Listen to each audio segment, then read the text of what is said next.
ഉപതെരഞ്ഞെടുപ്പിൽ വയനാട്ടിലെ UDF വിജയത്തിനു കാരണം വൈകാരിക വിഷയങ്ങളിലേക്ക് വോട്ടർമാരുടെ മനസ്സിനെ വഴിതിരിച്ചുവിട്ടതാണെന്ന് LDF സ്ഥാനാർത്ഥി സത്യൻ മുഖേരി പറഞ്ഞു. വടകരയിൽ മാധ്യമങ്ങളോട് സംസാരിക്കുകയായിരുന്നു അദ്ദേഹം. രാഷ്ട്രീയവും വയനാടിന്റെ വികസനവുമൊന്നും ഇവിടെ ചർച്ചയായില്ല.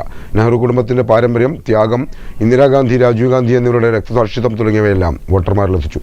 LDF വോട്ടുകൾ കുറഞ്ഞതിന് കാരണം പരിശോധിക്കും. വോട്ടിംഗ് ശതമാനത്തിൽ ഉൾപ്പെടെ കുറവ് വന്നിരുന്നു. സംഘടനാ വോട്ടുകൾ പോൾ ചെയ്യാൻ കഴിഞ്ഞില്ല എന്നതുൾപ്പെടെ LDFും ഘടകകക്ഷികളും പരിശോധിക്കുമെന്നും സത്യൻ മുഖേരി പറഞ്ഞു. അതിൽ പ്രധാനമായിട്ടും ഈ ഇലക്ഷൻ്റെ ക്യാമ്പയിനിൽ വലിയൊരു മാറ്റം വരുത്തുന്നുണ്ട്.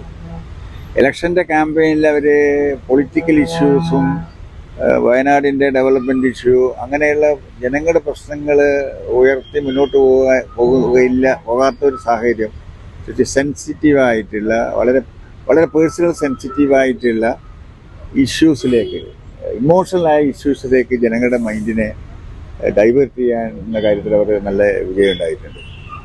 ഒരു ഘട്ടത്തിലും ജനങ്ങളുടെ പ്രശ്നങ്ങൾ ചർച്ച ചെയ്തില്ല, വയനാടിൻ്റെ പ്രശ്നങ്ങൾ ചർച്ച ചെയ്യില്ല. നിരവധി തവണ LDFും കാൻഡിഡേറ്റും ആദ്യം ശ്രമം നടത്തിയപ്പോഴൊക്കെ തന്നെ പൊളിറ്റിക്സ് പറയാനില്ല എന്ന് ഓപ്പണായി പറഞ്ഞുകൊണ്ട് സെൻസിറ്റീവായ കാര്യങ്ങളിൽ വൈകാരിക തലത്തിലേക്ക് വോട്ടർമാരെ രൂപപ്പെടുത്താനുള്ള ശ്രമം വളരെ ആസൂത്രമായി നടന്നു. അവർ വിജയിച്ചു.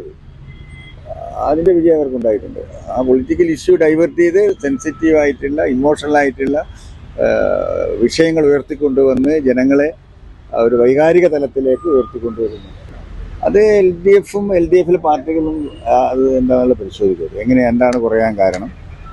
വോട്ടിംഗ് പെർസെൻറ്റേജ് അവിടെ കുറഞ്ഞിട്ടുണ്ട്. ആ വോട്ടിംഗ് പെർസെൻറ്റേജ് കുറഞ്ഞതിൽ LDFിൻ്റെ വോട്ടിൽ പോൾ ചെയ്യുന്നതിൽ ഗണ്യമായ കുറവുണ്ടായിട്ടുണ്ടോ എന്ന് തുടങ്ങിയ കാര്യങ്ങൾ പൊളിറ്റിക്കലായി സംഘടനാപരമായി LDFും LDFിലെ ബന്ധപ്പെട്ട പാർട്ടികളൊക്കെ തന്നെ അത് ഗൗരവമായി പരിശോധിക്കും.